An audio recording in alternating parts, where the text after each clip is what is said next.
Ok, alors on est au chapitre Noun du Tanya, avec 50, donc page Ayin.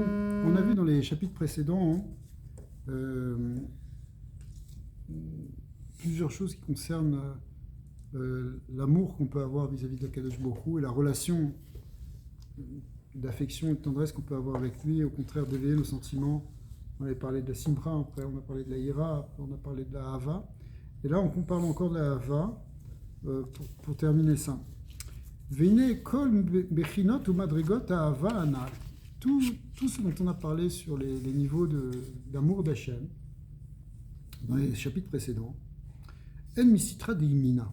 Ça vient du côté de ce qu'on appelle la droite. Yimina, c'est la droite. Dans la Kabbalah, la droite représente le chesed.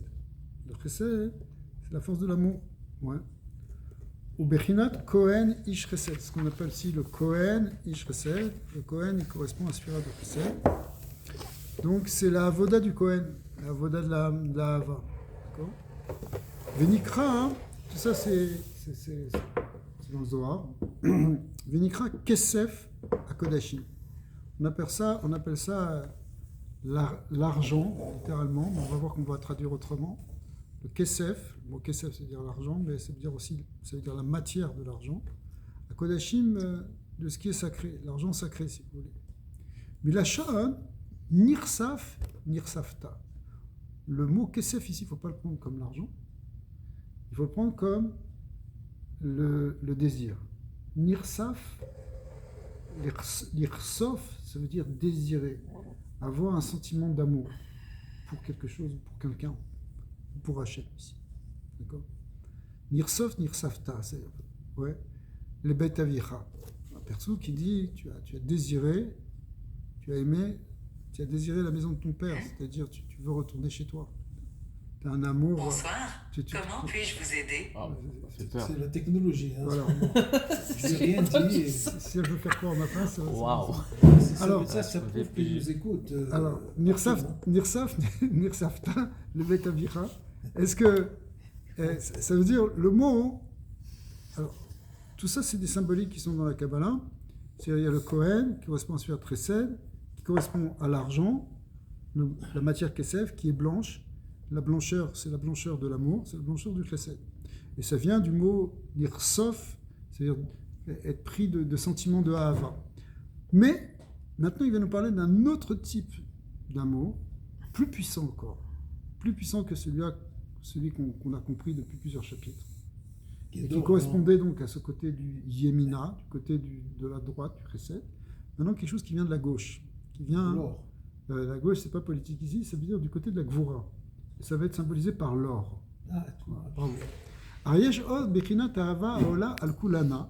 Il y a un niveau d'amour qui surpasse tous les autres. Kemalat azav al kesef. Et qu'on peut comparer à la valeur de l'or par rapport à la valeur de l'argent. C'est-à-dire, on sait que le Gemara a établi que azav kohenet à kesef, la Mishnah dans Baba Metzia.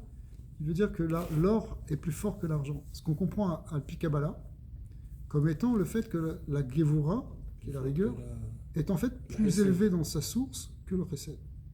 Ah, mais pourtant, partout on parle que de l'amour, mettre la bonté et l'amour, et que la Gevura, c'est secondaire, c'est ce qui permet juste de canaliser l'amour, parce qu'il faut aussi mettre des limites.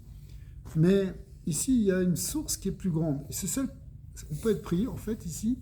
On va voir aussi un autre symbolique, ça va être le feu de l'amour. Le feu aussi, c'est la Gvura.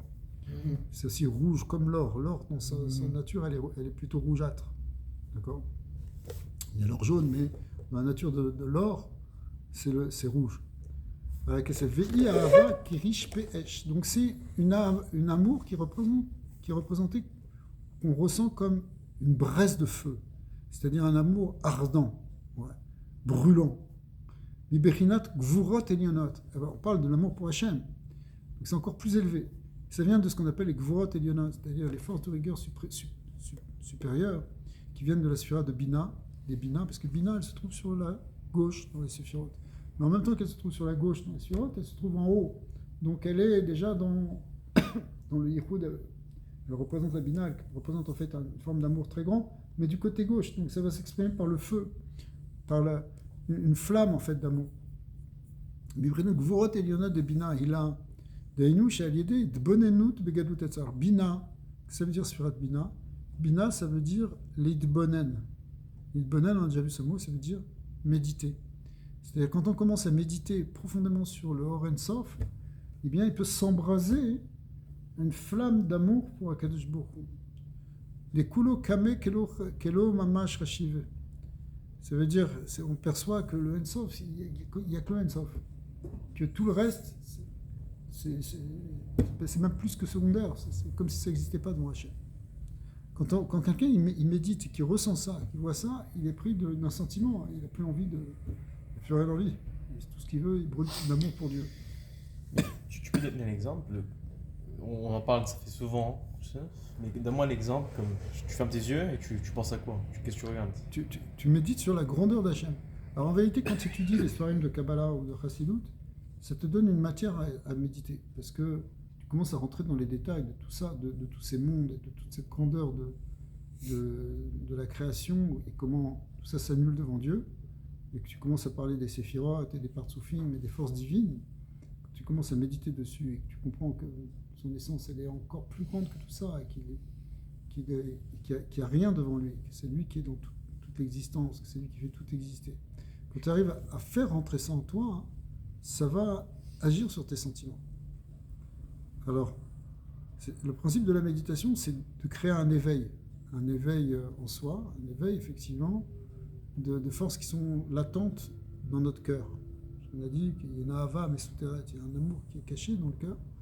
Mais le fait qu'on médite, le but de la méditation, c'est d'arriver à réveiller ces sentiments supérieurs.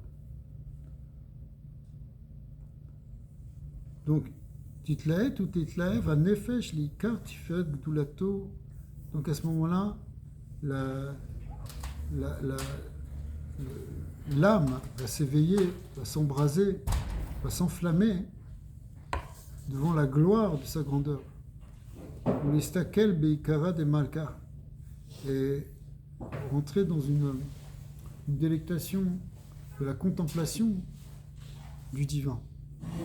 C'est-à-dire que la méditation, elle doit t'amener à une certaine forme de contemplation. C'est ce qu'on appelle ici les stakel, les kara de Malka. Les stakel, ça veut dire regarder, voir, c'est contempler la gloire du roi. Et ça, kirish pe'esh shalevet aza, ça va ressembler à une flamme, une flamme de feu qui est puissante et qui monte les mahalas, les paret miaptila, pour se séparer, qui monte vers le haut pour se séparer de sa mèche. Quand tu vois une bougie, tu vois la flamme, elle monte, c'est comme si elle essaye de se détacher de la bougie. Elle essaye de se détacher de la mèche. Quand ton âme elle est prise par ce sentiment, c'est comme si elle veut monter rien que vers Hachem, elle est prête à quitter ce corps. Alors, évidemment, ce n'est pas des sentiments qu'on a forcément tous les jours, surtout que nous, on est dans une génération où on est même pas mal pris dans le monde matériel, donc notre âme, elle est pour l'instant bien prisonnière, mais en fait, plus on va méditer, plus on va rentrer dans la spiritualité, et plus notre neshama, elle va vouloir s'élever, elle va vouloir monter.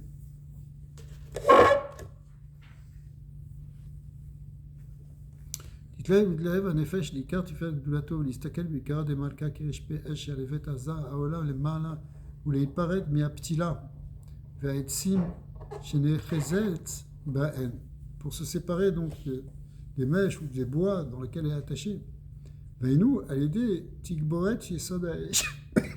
Donc lorsque va se renforcer ce qu'on appelle le yesod haesh. Le yesod haesh, c'est l'élément feu. Ouais. Vous savez que on a déjà parlé, je pense, dans ce cours, que dans le temps, à l'époque antique et même du Moyen-Âge, avant la science moderne, on expliquait la matière sous forme d'éléments composés de 4 éléments élémentaires. C'est la même chose.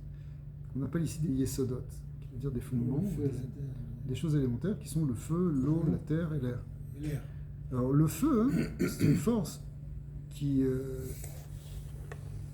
est tournée vers l'élévation. comme la flamme qui veut monter. Alors que l'eau, c'est quelque chose qui coule au contraire vers le bas. Ouais. La terre, c'est quelque chose qui nous attache au contraire vers, qui nous plombe aussi. Ouais. Alors que l'air, c'est plus volatile, on s'élève plus. Mais ici, le feu représente justement la flamme qui veut monter. C'est la flamme de notre Neshama quand elle s'embrasse de quelque chose. Des fois, même quand c'est pas pour Hachem, des fois tu es enthousiaste dans quelque chose, tu commences à t'enflammer.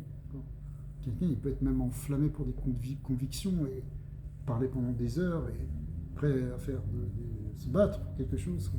Pourquoi ? Parce qu'il est enflammé, il est embrasé. Alors ici, c'est un embrasement qui vient des forces d'une force très grande, mais qui se traduit par de l'amour pour Hachem, tellement tu aimes Hachem. Et donc, à l'aider Tikboret Yesod Ha'esh Eloki chez Benefesh Elokit. On parle ici de pas n'importe quel feu, on parle du feu divin qui se trouve dans l'âme divine. Ou misé, bah, l'idée de Siman. Alors, ce feu-là, donc, on répète, c'est cet amour qui vient de la Gvura, du côté. Il amène une soif. C'est comme, c'est marqué, Moshe Katou, Tsama Lecha Nafshi. Tsama Lecha Nafshi. Kama Lecha Nafshi. C'est quoi Tsama? C'est quoi Tsama Lecha Nafshi? C'est en fait, c'est un passage de Télim, de David Amer, qui dit mon âme a soif de toi. C'est comme elle est assoiffée de trouver la proximité avec Hachem. Tsama Lecha Nafshi. V'acharkar le bechinat cholatava. Alors ça crée une soif. Il faut qu'on montre l'image de la soif. Ça veut dire, c'est comme quand tu as très soif, c'est quelque chose que. C'est un besoin réel de dvékout, de proximité avec Hachem aussi. Et après, ça peut aller jusqu'à une madriga qui s'appelle Cholat Ahava, une maladie d'amour. Ouais, une maladie d'amour, maladie de la jeunesse. Okay, c'est quoi ici c'est quoi c'est quand quelqu'un il peut même plus vivre tellement il est malade d'Hachem, malade d'amour pour Hachem. Ce sont des madrigotes spirituelles de Hava supérieure. C'est plus que simplement moi j'aime bien Hachem, je vais venir à la synagogue. C'est quelque chose, c'est un sentiment quand ça s'embrase. Tu vois quelqu'un qui est comme ça, il est vraiment enflammé. Ouais. Et après il y a encore un niveau qui s'appelle Kaluta Nefesh. Kaluta Nefesh, c'est-à-dire la disparition de l'âme, l'extinction de l'âme en Dieu. Ça s'abandonne totalement. Je peux même plus exister, il n'y a plus que Hachem. Ouais. On appelle Kaluta Nefesh, l'âme qui se donne à Dieu. Kemosh Katuv Gam Kalta Nafshi. C'est le pasuk aussi qui dit mon âme aussi c'est anéanti en toi. Vene Mikan Yatsa Shoresh Alevim les matins. Alors on a dit le Kohen il est Ish Chesed. Kohen on l'appelle l'homme du Chesed qui représentait le Kesef, le Nirsaf Tia, qui est l'idée justement d'amour déjà d'un haut niveau quand même. Mais ça c'est le côté du Kohen. Mais on a dit c'est ce côté de Chesed, mais après il y a le côté de la Gvura qui est plus élevé. C'est qui la Gvura? C'est Lévi. Les Lévi'im correspondent à la Gvura. Mais cette Gvura, si on l'a vu, elle est symbolisée par la flamme, cette flamme d'amour. C'est-à-dire que les Lévi'im peuvent dévoiler. En fait, on peut tous être des Kohen et des Lévites de ce point de vue-là, mais le Lévi, au sens où cette Mila, on peut tous la développer, mais le Lévi, lui, va représenter donc ce niveau supérieur. Alors, effectivement, on dit qu'au moment de Mashiach, les Lévi'im vont être plus élevés que les Kohanim. Comme effectivement, pourquoi? Parce que c'est ce qui se révèle au peu de la Moshe, c'est un Lévi aussi. Moshe, c'est un Lévi, exactement. Gam Kaltan Avshi, Veine Mikan Yatsa Shovash Lévi'im les Mata, ou les Hatid, dans le futur, c'est-à-dire au moment de Mashiach, Sheolam Yitale, que le monde va lui-même s'élever, Yiu Em à Kohanim, c'est les Lévi'im qui vont devenir Kohanim. On n'aime pas du tout ces passages, nous, les Kohanim, quand on parle de ça. Comment? Les Kohanim, nous, on n'aime pas du tout ces passages-là. Ah, Parce qu'ils vont nous prendre leur place. Alors, les Lévi'im vont devenir les Kohanim. Mais qu'est-ce que ça veut dire, les Lévi'im vont devenir les Kohanim? Ça veut dire que le niveau d'amour va augmenter, si vous voulez. On va avoir une ahava de type Esh et pas simplement de type Maïm. Shekatav Arizal, Alpiv à Kohanim à Lévi'im, verset dans la Torah, il dit à Kohanim à Lévi'im à plusieurs reprises. on voit la Torah désigne les Kohanim en les appelant les Kohanim Aléviim. Ok, si c'est Kohanim, on sait bien qu'ils viennent de la tribu de Lévi, ça a déjà été dit, pourquoi tu les appelles les Kohanim Aléviim? Le Rézal dit parce que les Léviim eux-mêmes ils vont devenir des Kohanim.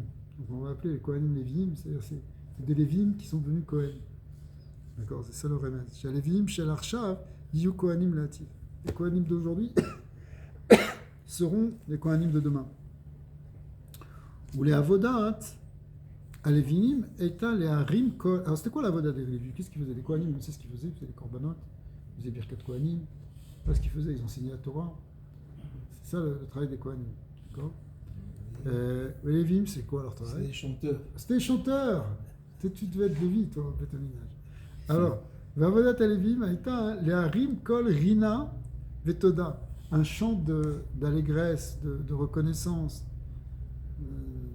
des Shira, par des chants, des Imra, de la musique, des Nigoun, des mélodies, des Neima, c'est aussi de la musicalité. Le Berinat Ratzoveshov, dans ce qu'on appelle Ratzoveshov, c'est-à-dire que une idée d'élévation dans la musique, après de retour. Chez Berinat Avaza, donc c'est un amour puissant, un amour très très puissant ici. Ava Aza. Caché les vêtes, Ayotse Mina Bazak. Le Bazak. C'est quoi? C'est comme par exemple la flamme qui sort de l'éclair. Ouais. Un éclair, il y a un feu qui sort comme ça. C'est une puissance extraordinaire. Si tu vois la force qu'il y a dans un orage, c'est très puissant. Et bien imagine la fougue de l'amour pour Hachem que véhiculent les Lévi'im, ou que nous, on peut essayer de chercher d'une certaine manière par cette méditation. C'est quelque chose de très très puissant. Quand quelqu'un il est dans ce niveau de Hava, il n'a plus de Yetzara, le Yetzara il est complètement brûlé. Ouais. Il ne va plus penser à faire des bêtises, il ne va plus penser à je sais pas, à perdre son temps. Il va être complètement pris par la Avodat Hashem, par l'amour pour Dieu. Ouais. Et il a rajouté ici un lien de Ratso Veshov. Ratso Veshov, qu'est-ce que ça veut dire cette expression? C'est une expression qui revient très souvent dans les livres de Chassidut. Ratso veut dire courir. Et Shov veut dire s'asseoir, revenir en arrière, se reposer. Pourquoi on apprend ça d'un verset dans le prophète Ézéchiel qui décrit les Chayot HaKodesh. Les Chayot HaKodesh sont des malachim, des grands malachim, très très saints, qui ont chacun 4 ailes. Et il a eu une vision du chariot divin, de la Merkava, et il a vu ces Chayot HaKodesh qui se tenaient justement devant ce trône divin. Et qu'est-ce qu'elles font? Elles courent vers Hachem. Elles sont ratso, elles courent, ratz, c'est-à-dire courir. Elles courent, mais après, quand elles voient la grandeur de Dieu, elles reviennent à leur place. Parce que tu ne peux pas rester trop longtemps. Comme quelqu'un qui voudrait aller trop s'approcher du soleil, l'Avdil. Alors, il va se brûler. Même chose quand on veut être trop proche d'Hachem. Alors, il faut aussi savoir revenir. De là est venu un concept très important dans la Chassidut et dans la Avodat Hashem, c'est que toute notre Avodat Hashem, elle est basée sur ce double mouvement d'élévation vers Hachem et de retour dans ce monde. C'est-à-dire, tu reviens à ta place. Par exemple, si tu médites, tu pars, tu t'élèves, après il faut ramener ça dans ta vie quotidienne. Tu as perçu quelque chose de Kadosh, maintenant il faut que quand tu arrives au bureau, que tu ne t'énerves pas, que tu arrives à l'intégrer, tu vois. Ça s'appelle le Shov. À tel point que les maîtres de la Chassidut disent en fait le plus important c'est le Shov, c'est de revenir dans ce monde. Parce que le but c'est dans ce monde en fait. C'est pas de fuir ce monde, pas de le quitter. On le quitte pour mieux y revenir. D'accord? Mais c'est pas pour pas revenir. Sinon ça s'appelle d'abord qu'on risque de mourir, puisque si notre Neshama elle quitte complètement le corps, bon. Voilà, donc c'est pas le but c'est qu'elle soit dans ce monde. Maintenant, pourquoi il a rajouté ça ici, ce concept-là? Parce que la Avodat des Lévi'im, il a dit c'est comme une flamme qui veut quitter sa mèche ou qui veut quitter le bois. Elle peut arriver jusqu'à Kalut HaNefesh. Kalut HaNefesh, c'est l'extinction de l'âme, mais ça peut être même jusqu'à la sortie de l'âme. l'âme, elle replonge en Dieu, si tu veux. Ok. Alors, il te dit non, la avoda du Lévi, elle est quand même ratso, veshov, il faut aussi revenir. C'était quand même une avoda équilibrée. C'est même si tu es pris d'amour pour Hachem, même cholata ava, même si tu es dans une forme de maladie d'amour, où tu te sens mal, c'est pas pour être vraiment malade, c'est pour être quand même dans ce olam hatachton. Donc c'est pour ça que tout ça, ça va être vu comme une avoda de ratso veshov.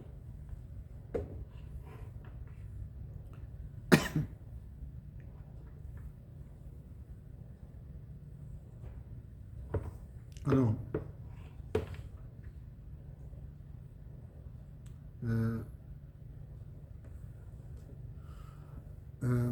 שהיא בחינת האהבה זו כשלבט היוצא מן הבזק כדאיתא בגמרא. Alors c'est comme donc la flamme qui sort de l'éclair et la Gemara dans la foudre de la foudre. Oui, la foudre. La foudre, ok. Ça frappe plus. Ça fera plus la foudre. Foudroyer. C'est un amour foudroyant. Foudroyant. Exactement. Gemara, Perek Bet de Chagiga, dans le deuxième chapitre de Chagiga. Le deuxième chapitre de Chagiga, c'est une Gemara, c'est une Masechet de Mishnah et de Gemara. Mais dans le deuxième chapitre de Chagiga, il y a en fait toute la Kabbalah. C'est la partie du Talmud dans laquelle sont décrits tous les secrets de la Torah. Donc ceux qui aiment la Kabbalah essaient de faire. C'est le deuxième chapitre de Chagiga. Mais c'est un petit peu difficile à comprendre parce c'est très imagé. Alors, là-bas, il est dit tout ça, hein, tout ce qu'on vient de décrire, c'était effectivement dans ce deuxième chapitre de la Gemara, enfin pas tout ce qu'on vient de décrire, mais la source elle est là-bas. Et le Balatania continue, il dit c'est un peu difficile d'expliquer tout ça par écrit. Rakol ish nilvav venavon Amaskil al-davar ou ma'amik le kasher da'ato vedunato bashem imatseto. Alors il dit écoute, celui qui est intelligent, qui va réfléchir, qui va approfondir, qui va attacher son esprit à ça, et son intelligence, Bashem, dans Hachem, alors lui il va trouver le tov ve'or aganus benafsho, il va trouver le bien et la lumière qui est cachée dans son âme, masquelette dans son âme intellectuelle. Kolchad des poum shivoradile, chacun à son niveau. C'est-à-dire que, ok, il nous a donné des conseils là par écrit, mais à la fin, hein, ce qui compte, c'est ce que tu vas vivre à l'intérieur de toi, et il va falloir que tu sois intelligent, que tu ne sois pas bête. Il faut avoir des connaissances théoriques pour pas se tromper, parce qu'il faut comprendre une chose. Là, on parle par exemple de spiritualité, et le monde, ou les mondes spirituels, ils sont d'une certaine manière aussi complexes que le monde matériel. Il y a toutes sortes de dimensions, toutes sortes de choses qui font qu'il faut savoir se repérer, même à un niveau psychologique, comprendre ce qui se passe en nous, c'est pas évident. Donc, il faut avoir des bases pour se repérer, mais après, c'est dans l'expérience. Comment tu vas comprendre ce qui est en train de t'arriver. Alors tout ça, évidemment, comme on l'avait dit au début, tous ces niveaux de Hava, ça vient, on l'a vu dans le chapitre 41, ça vient en mettant d'abord et avant tout la notion de Yirat Chet, la peur de fauter. Ça veut dire que tu es déjà à un niveau de conscience, que tu es dans le monde de Dieu, et qu'il y a une loi dans le monde, il y a une loi dans l'univers, et que tu respectes et cette loi et tu respectes le maître de l'univers. Ça, c'est la base. Parce qu'une spiritualité où finalement on pense qu'Hachem, on peut en faire ce qu'on veut, c'est pas bon du tout. Rabbi Shimon Bar Yochai, il a bien expliqué ça, il a dit ça peut créer des grands problèmes après, même dans l'Olam Haba. Pourquoi ? Parce que c'est comme si tu t'approches de choses très très élevées, mais tu es encore resté avec ton Yetzirah et ton ego, en fait. Si vous voulez, plus on s'élève spirituellement, plus il faut que l'ego y fonde. Et quand on dit que l'ego y fonde, c'est-à-dire que ce côté moi et moi-je, etc., ça va complètement bloquer au niveau spirituel à un certain niveau. Si tu fais ça, c'est comme si vous voulez rentrer dans une dvécoute avec Hachem, mais en même temps tu te mets une carapace de ton ego, c'est pas possible. D'accord. Donc, Donc il y a une avoda d'affinement. Et la première chose pour affiner cet ego, c'est d'avoir la hiratret, c'est-à-dire déjà la crainte, le respect de base de devant qui tu te tiens. Et c'est comme si tu rentres chez quelqu'un d'important et tu fais attention à ne pas faire n'importe quoi. Ouais. Moi, à chaque fois, on prend l'exemple, si tu rentres chez un roi, tu fais attention, il y a des règles dans le palais. Alors, ok, mais ça c'est un peu loin de nous parce qu'on ne rentre pas dans un roi. Par contre, ça peut t'arriver peut-être de rentrer dans le bureau d'un grand sadique. Ouais. Tu rentres dans le bureau d'un sadique, tu te comportes avec respect. D'accord? C'est pas ton petit copain, même s'il peut te mettre à l'aise, même si. Mais en réalité, il faut que toi, tu saches que tu n'es pas du tout dans le même niveau que lui, quand même. Ok? C'est pas d'égal à égal, ouais. Je vais expliquer ce qu'il doit faire. Ça marche pas. Si tu n'as pas ce respect minimum, comment tu peux recevoir sa bracha? Tu bloques. C'est la même chose avec les Kadosh Baruch Hu. Tu veux rentrer dans des niveaux de proximité, de Hava, etc. Mais il y a toujours une base au départ. Une base, c'est sache devant qui tu te tiens. Yod Soumera, Betachlit, et cette retraite, elle doit t'amener d'abord, en fait, ce qu'on appelle le Sourmera. Sourmera, ça veut dire le fait de s'éloigner du mal. Betachlit à l'extrême. C'est-à-dire, tu ne peux pas rester. Ok, c'est possible qu'on a des défauts, c'est possible qu'on a tous des défauts, il y a toujours la Yetzirah qu'on n'a pas encore réglé. Il faut au moins essayer de le régler. Pas dire, bon, voilà, moi j'aime Hachem. C'est quelque chose qui ne va pas. S'il n'y a pas si la Hava sans ira, ça va créer un très grand déséquilibre. Donc, de même aussi, s'il y a que de la ira, pas de Hava, c'est pas bon non plus. Quelqu'un est tout le temps dans la peur, dans la règle, dans la rigueur. C'est pas sain. Mais d'un autre côté, si quelqu'un est juste dans la Hava, ça va pas. On parle d'Hachem à un moment. Tu dises, Hachem c'est quoi pour toi? C'est un petit copain, c'est pas ça. Même si tu peux arriver à une relation de confiance, où tu peux lui parler comme à un ami, comme Rabbi Nachman l'explique, que quand tu as des bonnes doutes, il faut que tu te confies à lui, comme si tu te confiais à quelqu'un de proche. Mais ça n'empêche pas qu'il n'y a pas une certaine ira de Shamaï. Il faut qu'il y ait ira. Tu vois, l'ira, c'est du respect, quoi. Bah, et lui, il dit de parler comme ton ami. Oui, C'est-à-dire que tu peux dire des mots, tu peux dire des qui trucs. dit ça. Des bracelets. Ouais, mais c'est un bon Ils ont les style. panneaux là. Mais lui, Parle à Dieu comme tu parles à ton ami. comme tu parles à ton ami, comme il utilise dans tes mots, tu peux utiliser des c'est mots. pas ça que Mais ça il veut faut dire. savoir qu'il Non, mais y a quand même. cette Non, je comprends qu'il y a du différence. respect, mais par contre. C'est pas ça que ça veut dire parler comme un ami. C'est pas comme ça que j'ai compris. L'idée de parler comme un ami, ça veut dire que tu lui fais totalement confiance et que tu peux t'exprimer sans gêne. Ok. Mais sans gêne, ça veut pas dire que tu es mal poli. Ah, bah ma poli, mais il y a des Ça veut pas dire que tu méprises va te faire foire. Tu vas pas dire ça, Hachem. Non, bah, comprends j'ai pas dit ça, j'ai pas Mais dit pourquoi ça. pas Ah, un Mais ami, non, tu mais peux lui dire. Attends. On peut pas, tu parles de. Ça veut Tu dire peux parler de choses comme intimes. Tu peux parler de quelque chose.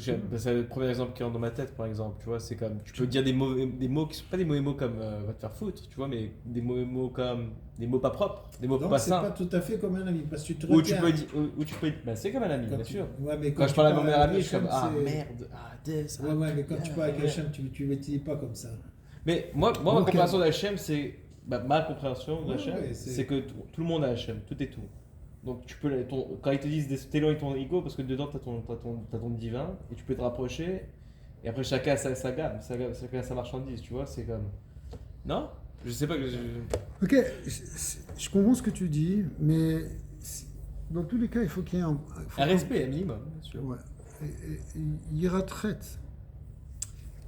Je sais pas, quand tu as un ami, quand tu as un bon ami, tu fais attention de ne pas le blesser, pas le vexer. Ok, tu peux lui parler dans ton langage. Mais est-ce que tu peux lui dire, parce que tu es énervé, tu peux lui sortir une vacherie. C'est pas ton ami si tu fais ça. D'accord? À un moment, ok, tu peux plaisanter, tu peux faire des choses, mais tu fais attention à. Si tu sais que le gars il a un point faible, c'est ton ami, tu évites de lui en parler. Tu ne mets pas le doigt dessus sur sa faiblesse. Ouais, bien sûr. Ben, ça, c'est ça les retraites. Tu fais attention à ne pas faire du mal. Avec Hachem aussi, tu dois faire attention à ne pas faire du mal. D'accord? Le mal tel qu'Hachem il l'a défini. Donc, si tu as, c'est-à-dire la faute.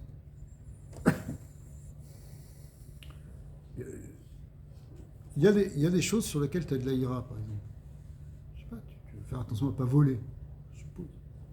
Ça, mais, a priori, tu es dans ton business, dans un truc, où tu es avec quelqu'un, tu fais attention à ne pas voler. Pourquoi ? Parce que pour toi, tu sais que c'est mal. Tu viens chez moi, tu ne vas pas venir prendre les cuillères en argent, il n'y en a pas, mais c'est pas grave, tu ne vas pas les mettre dans ton sac. Pourquoi ? Parce que tu sais que c'est du rat, du mal, tu comprends ? Il y a des choses, tu sais que c'est du mal, d'autres tu ne le sais peut-être pas. On ne sait pas, c'est justement l'étude à toi qui nous amène à comprendre qu'est-ce qui est le vrai bien, qu'est-ce qui est le mal. Mais la ira traite, c'est ça, j'ai dit, je ne veux pas faire du mal là. Pourquoi ? Okay. Alors il y a des choses pour nous dire, le monde, on ne sait pas très bien ce qu'est le bien et le mal. Il a dit, quel mal il y a à se droguer ? Je fais ce que je veux, c'est mon problème. Oui, mais d'accord, mais tu vas te désocialiser, tu vas embarquer toute ta famille dans un problème, donc tu fais du mal. D'accord. Par ça aussi, tu fais du mal à ton corps. Le fait de faire du mal à ton corps aussi est sacré, parce qu'il est là pour faire la voie d'Hachem. Donc, il faut analyser où est-ce qu'elle est la notion de faute, si tu veux. Tu comprends ? Mais c'est ça l'iratraite. Tu fais attention à ne pas faire du mal. C'est ce qu'il appelle sourmera, mais il le dit, betachlit, ça veut dire sourmera, ça veut dire s'éloigner du mal à l'extrême. Tu dis vraiment essayer de sortir de ça. Si tu veux vraiment aimer quelqu'un, tu fais attention. Tu as vu ta femme, tu dois faire très attention. Au bout d'un moment, tu fais pas attention, alors tu lui sors des gros mots, c'est pas bon. Surtout si tu sais que ça lui fait mal. Ouais, tu fais comme ta mère et tu sais que ça va la toucher. Okay. Classique. Alors, moi, c'est ma ligne préférée. Mais ça veut dire que c'est très très difficile d'établir de l'amour sur ça. Ouais. Si tu n'as pas la délicatesse, l'attention, la peur de fauter vis-à-vis d'elle, quand on dit fauter, c'est pas au sens moral, c'est au sens de détruire, d'abîmer, de faire du mal. Donc même en vrai, même chose avec nos enfants. Hein. Nos enfants, c'est pas nos objets, il faut les respecter. Respecter, ça ne veut pas dire qu'on fait tout ce qu'ils demandent. Il y a aussi le parent qui doit mettre une certaine limite et une certaine autorité. Mais ça veut dire c'est pas ton objet parce que tu es énervé, tu rentres du travail, ce gaz, là, tu te défoules sur lui, c'est pas bon. Après, l'amour que tu as pour lui, il est bloqué. Même si, mais non, mais je l'adore, mon fils. Bien sûr que tu l'adores. Mais pourquoi tu l'écrases ? Tu n'as pas la ira, le respect, la crainte de faire du mal, de faire mal. Tu ne peux pas établir un vrai amour. Donc c'est ça qui nous rappelle ici maintenant. On a monté dans tous ces degrés de Havre, et tout ça, ça commence quand même par les retraites. Même chose vis-à-vis d'Hachem, quoi. Alors, Veine, Seder Avoda, Besek HaTorah ve'Hamizvot, Animshechet Mibichinot Ahava Azazu. Alors, quand on est dans ce niveau d'amour très très puissant, là, qui ressemble à une flamme, qui est de l'ordre du feu, etc., ça va générer une manière d'étudier la Torah et de pratiquer les mitzvot qui va être en conséquence justement de ce niveau spirituel. Ibebechinat shov levad, ça amène en réalité le vrai shov, et uniquement le shov, c'est-à-dire que si tu aimes vraiment Hachem, c'est pas pour quitter ce monde, c'est vraiment pour amener Hachem dans ce monde. Quand tu aimes vraiment Hachem, les tzadikim qui aiment vraiment Hachem, ils ne cherchent plus les choses pour eux. Écoutez, on connaît tous cette expression, ça a été déjà repris des milliers de fois par plein de gens. Si tu aimes le poisson, il y a des gens qui aiment le poisson, n'est-ce pas ? Ouais, tu aimes le poisson ? Non, le poisson. Mais si tu aimes le poisson, tu ne le manges pas. Si tu le manges, c'est pas que tu aimes le poisson. Si tu l'aimais, laisse-le dans la mer. Donc si tu dis que tu aimes le poisson, c'est pas le poisson que tu aimes, c'est ton estomac. Alors, il ne faut pas faire la même chose avec Hachem. J'aime Hachem, en fait, c'est pour moi, c'est pour ressentir, c'est pour vivre, pour avoir, ou même encore plus grossièrement que ça, pour recevoir une bracha, pour être riche. C'est carrément prendre Dieu pour l'utiliser pour toi. Okay, à un niveau encore plus bas. C'est pas de la spiritualité, ça. Ça, c'est juste une tromperie. Mais par contre, celui qui a un vrai amour pour Hachem, il le fait plus pour lui, c'est plus pour lui, c'est pour Hachem. Parce qu'Akadosh Baruch Hu, il a créé le monde et il veut se révéler dans ce monde, alors moi je veux t'aider à ça. Dans les Tikkun Zohar, c'est marqué Ezeu Chassid. C'est qui le Chassid, l'homme pieux? Amit Chassid Imkono. C'est celui qui fait du bien à son créateur. C'est pas simplement qu'il cherche que Dieu lui fasse du bien, mais il cherche à faire du bien à Dieu. Voilà. Ça, c'est ce qu'on appelle le chauve. C'est-à-dire, c'est ramener dans ce monde parce que c'est pas pour toi, c'est pas pour Akadosh Baruch. C'est pas comme Neshama qui veut sortir parce qu'elle veut embrasser Hachem, elle veut monter. Ok, ça c'est bien, mais le vrai tachlit, c'est pas là. Le vrai tachlit, c'est d'amener Akadosh Baruch dans ce monde. Ouais. Kemo shekatuv besefer Yetzira veimretz libecha shuv leechad. Le Sefer Yetzira, il reprend ce passouk de Ézéchiel dont on a parlé, qui parlait du Ratzov et Shov, et il dit que si ton cœur se met à courir, alors ramène-le vers le 1, Shov leechad. Ramène-le vers le 1, qu'est-ce que ça veut dire? Ça veut dire que tu as un mouvement ascendant de ta Neshama, mais après il faut le ramener pour montrer l'unité d'Hachem dans tous les mondes et surtout dans ce monde-ci, puisque c'est là qu'on est venu. שוב לאחד, פירוש, ואם רץ ליבך היא תשוקת הנפש שבלב בחלל הימיני, c'est-à-dire le désir de l'âme qui se trouve dans le côté droit du cœur. Tchouka, c'est un désir d'amour pour Hachem. כשמתגברת ומתלהבת ומתלהטת במאוד מאוד, alors quand elle commence à grandir, à s'embraser, à s'enflammer tellement, עד קלות הנפש, jusqu'à ce qu'à un moment tu sens que ta neshama elle va te quitter, ממש. להשתפר אל חיק אביה, parce qu'elle désire se plonger dans les bras de son père, c'est-à-dire d'Akadosh Baruch Hu, c'est ce que désire notre âme, ouais, qui est Chaya Chaim Baruch Hu, qui est la source de toute vie. Donc, Neshama, elle aspire à ça. Ou la tset misitra des gouf, begouf agoufani, begashmi. Elle veut sortir de l'aspect du côté du corps qui est physique, qui est matériel. Et Dafkabo Ilba, elle n'a qu'une seule envie, elle n'en peut plus de son matériel. Elle veut simplement rien qu'Hachem. Elle désire rien que le divin, elle veut Dieu. Ouais. Azai Zot Yashiv al Libo. Alors à ce moment-là, quand tu ressens ça, il faut que tu te rappelles ce que les Chachamim ont dit, Mamar Hazai, qui a le Kochar Atachai, que tu vis contre ton gré. Malgré toi, tu es dans ce monde. Même si tu n'as qu'un seul désir, c'est quitter de ce monde, parce que tu cherches le divin, tu es plus attiré par la matérialité, eh bien, tu dois revenir, parce que tu as été créé pour venir dans ce monde physique. Begoufazé, dans un corps, dans ce corps-là, la chayoto, pour faire vivre, qu'aider les hamshir chayim elyonim, les chaye chayim, pour amener la vie supérieure, la vie des vies, baruchu, les mata, les Torah trayim, pour le faire descendre dans la Torah trayim, yod dira betartonim, pour faire ce qu'on appelle une dira betartonim, une résidence pour Dieu dans ce monde d'en bas. La harduto yidbara, pour s'unifier avec Hachem yidbara. Bechinat Giloui, de manière dévoilée. Parce qu'Hachem, il est partout, Hachem, il est dans tout, mais il faut le révéler. Et où est-ce qu'on doit le révéler? Dans ce monde-ci, dans le monde physique. Kemoshikatuv Bezoar Kadosh. Limeave Echad Be'echad. Faire un avec un. C'est quoi faire un avec un? Pirouch, c'est à Yichud Aneelam Yeh Bechinat Alma Deidgalia. C'est-à-dire, le 1 avec 1, ça veut dire que ce n'est pas seulement qu'il y a une unité théorique cachée, c'est une unité qui devient concrète, qui devient révélée. Ce qu'on appelle Alma Deit Galia, dans le monde dévoilé, dans le monde révélé. Les Eshekatouv, l'Echa Dodi, viens mon fiancé, c'est-à-dire c'est l'idée de, on appelle Hachem, la fiancée c'est la Knesset Israël, c'est notre Neshama, qui appelle Dieu à venir s'unifier avec elle ou avec nous. Elle, ça veut dire la Neshama.